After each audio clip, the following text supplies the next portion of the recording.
safeguards. I'm taking this opportunity, therefore, to announce two important decisions in this regard.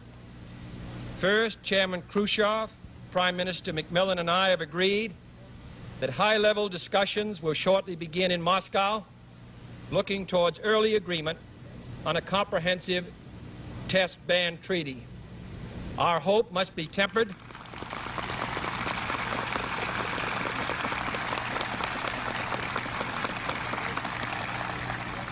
Our hopes must be tempered with the caution of history, but with our hopes go the hopes of all mankind. Second, to make clear our good faith and solemn convictions on this matter, I now declare that the United States does not propose to conduct nuclear tests in the atmosphere so long as other states do not do so. We will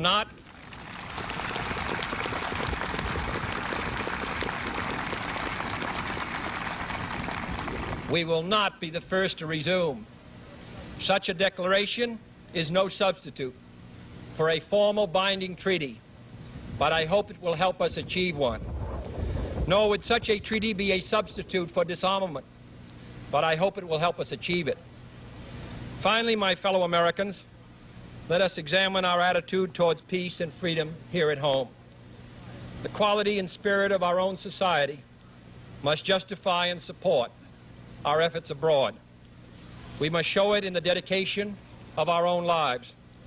As many of you who are graduating today will have an opportunity to do by serving without pay in the Peace Corps abroad or in the proposed National Service Corps here at home. But wherever we are, we must all, in our daily lives, live up to the age-old faith that peace and freedom walk together. In too many of our cities today, the peace is not secure because freedom is incomplete.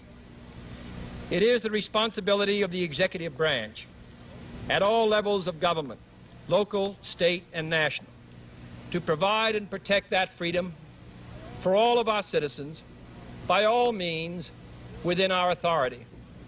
It is the responsibility of the legislative branch at all levels, wherever the authority is not now adequate, to make it adequate. And it is the responsibility of all citizens in all sections of this country to respect the rights of others and respect the law of the land. All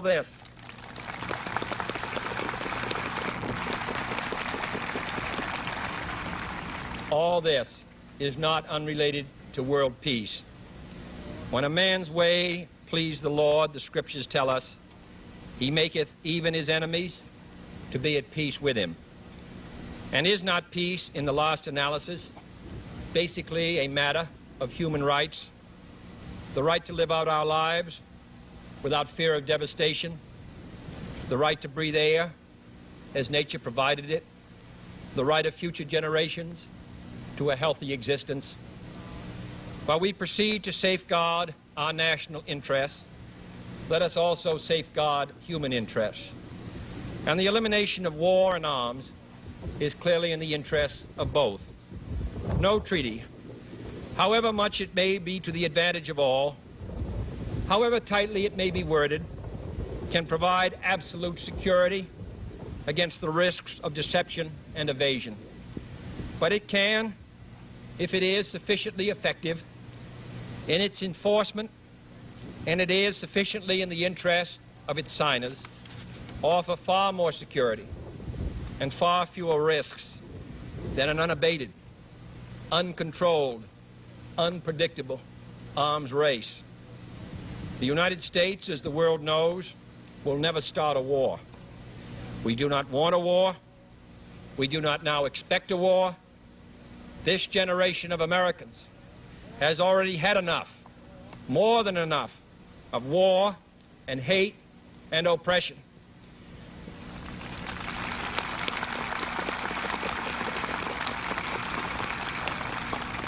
We shall be prepared if others wish it. We shall be alert to try to stop it. But we shall also do our part to build a world of peace where the weak are safe and the strong are just. We are not helpless before that task, or hopeless of its success. Confident and unafraid, we must labor on, not towards a strategy of annihilation, but towards a strategy of peace.